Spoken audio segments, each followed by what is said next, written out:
Good, so we'll dig into all of those things, all coming up on today's Media Snack in just the time it takes to like a sandwich. Was that bad? Oh, what? Was that bad? Okay, we'll do that. Sorry, we'll have to do that again. Coming up, let's talk about Facebook.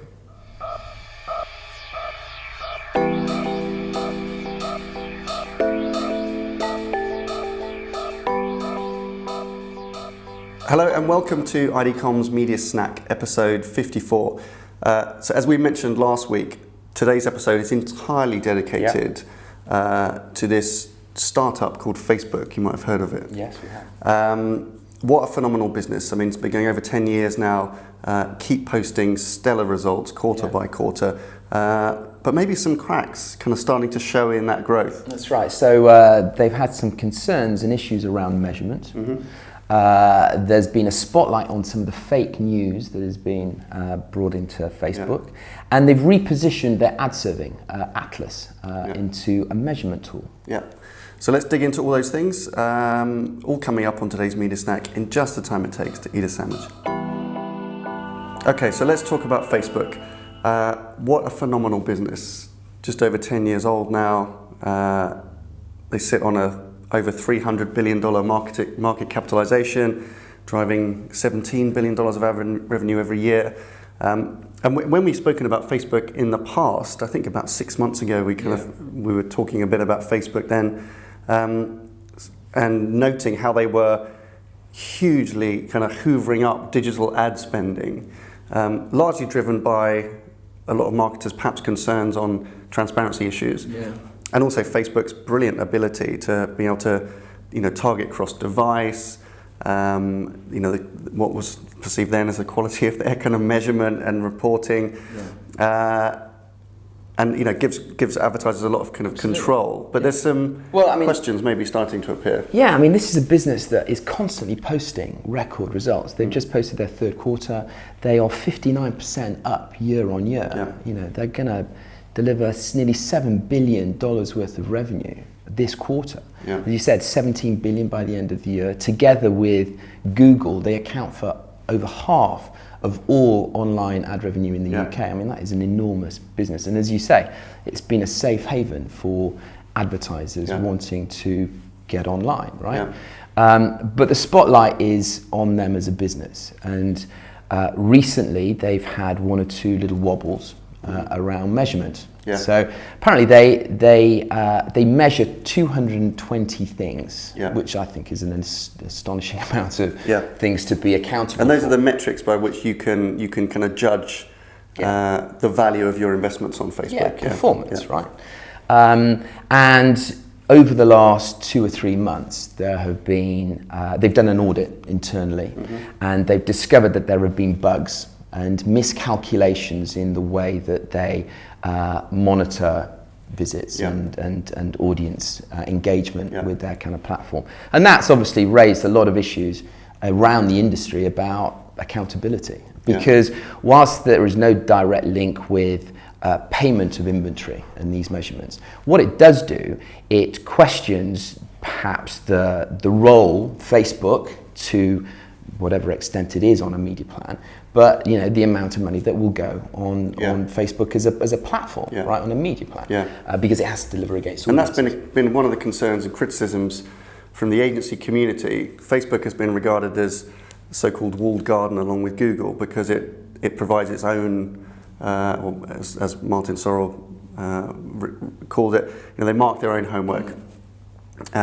Provide third-party data for reporting, and the fact that of these 220 metrics, 4 so far have been identified to have been based on some flawed methodology, most of which obviously worked in Facebook's favour in terms of reporting. Now they claim that hasn't impacted the prices paid by advertisers, but you'd rightly question whether advertisers just have used Facebook to such an extent because of the very positive reporting that's been coming out. And these are not tiny little incremental overstatements. They, 60, 70, 80% overstated, particularly on the video views, which was the first big concern. Now what they've done, which is good, is kind of come out fighting. They've come out to and fessed up. They've written a big long blog about how they're going to change their metrics, and they've talked about putting together this measurement council. So now there's been limited ability for third-party verification, and what we mean is using an independent company to validate the metrics coming out of Facebook. But now they're going to open up. Yeah, and I think that's a massive positive. I think as an advertiser, this sense of disclosure, I think, is a very positive thing and a good thing. I would want them to be more accountable, and where mistakes and flaws have been identified within their metrics, I'm glad that they are admitting to them and addressing them. Yeah.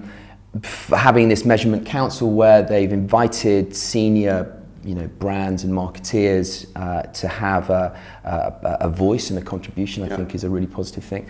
But I'm sitting there thinking, as an advertiser, it's just another layer. I've got another layer of responsibility for the marketer. But it is. You've got, so you trust your agency to be the guardian of your media investment and to hold their kind of media owners and platforms to account for the delivery.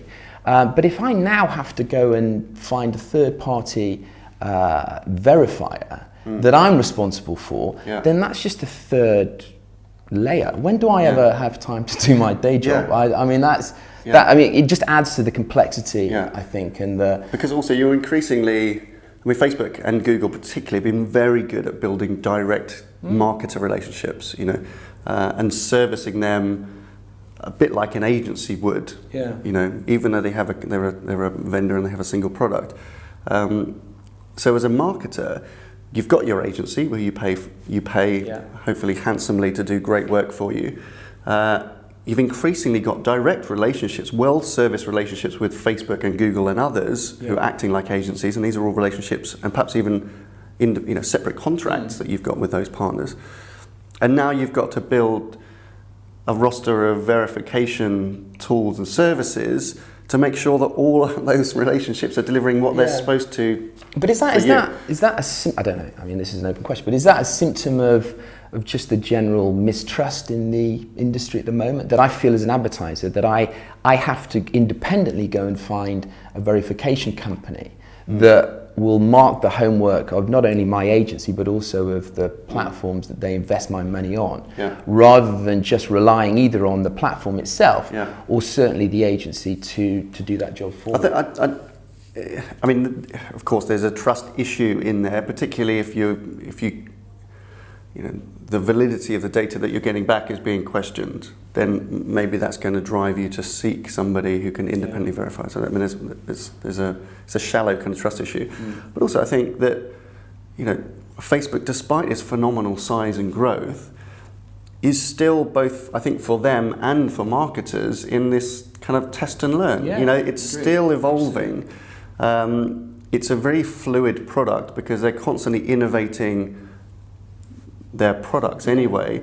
And it was interesting. I mean, Procter & Gamble, P&G were the first brand to very large organisation to say that they thought they'd kind of done too much Facebook. They'd gone too far.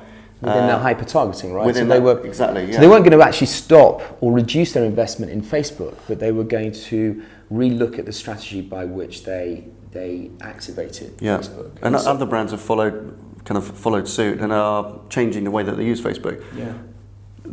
Marketers are still learning, are still iterating through Facebook's product. Facebook, having some kind of wobbles on their metrics, but as you say, strong disclosure, the opening themselves to external audit and verification, and so this is just a step on the you'd imagine on the development, and now perhaps Facebook being seen less of that safe harbour.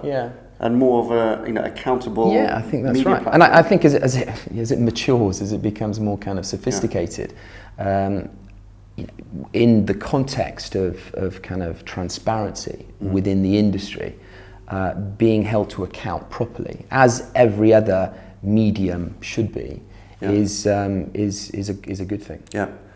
So it might have a small short-term effect on on confidence of advertisers, perhaps, but it's not going to have a big lasting impact. No.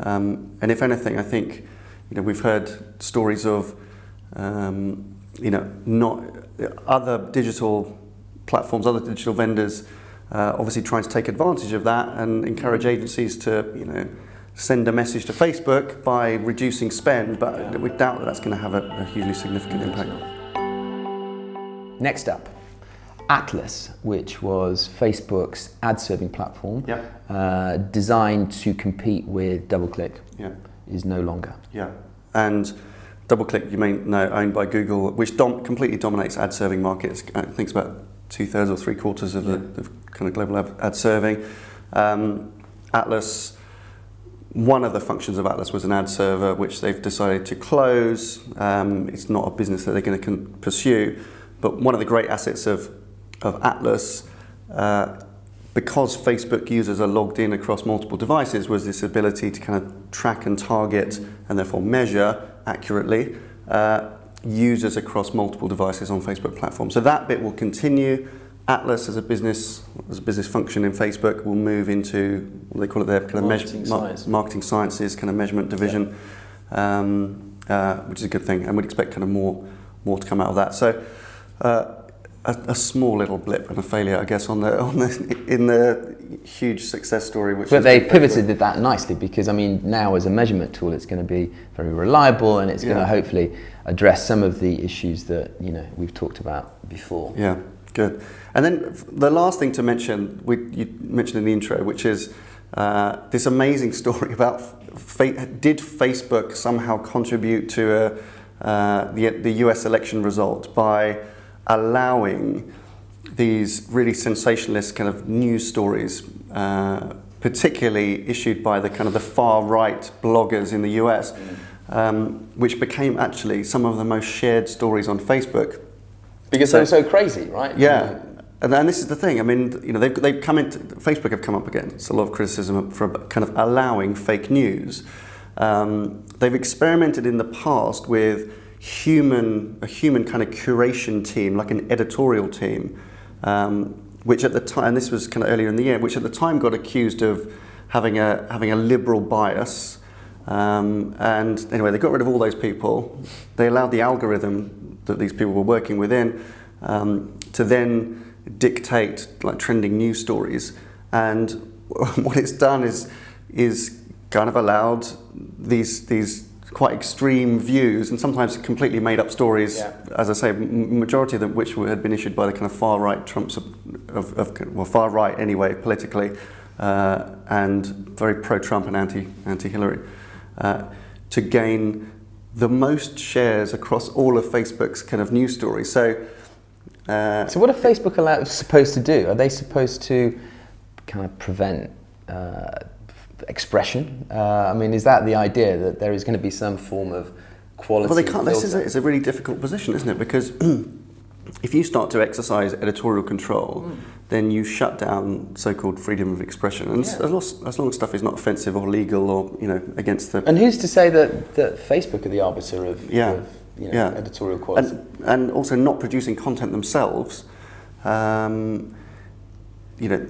They don't really have the right to edit on behalf of the users. One of the impacts has been, I think, that low quality content, which is what you could regard this as, this is not high quality journalism particularly, but lower quality content cluttering people's timelines reduces the user experience, or impacts the user experience, which over time should be a concern to Facebook, because it won't be a go-to place for news content and might even dissuade users from even being so active on the platform. So it's a consideration, something that they've got to wrestle with. But I can't see them putting that filter in there anytime soon. No, exactly. And I think these things will cleanse themselves, right? Users will just know next time that clicking and liking a sensationalist news story is maybe not a great idea, because it's actually like sharing the content far and wide. So perhaps there's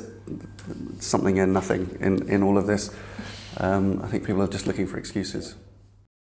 So we post this on YouTube, but if you happen to be watching this on Facebook, this is not fake news. Please give us a like. and share wildly. But that's all for this week. Bye for now. Have a good weekend.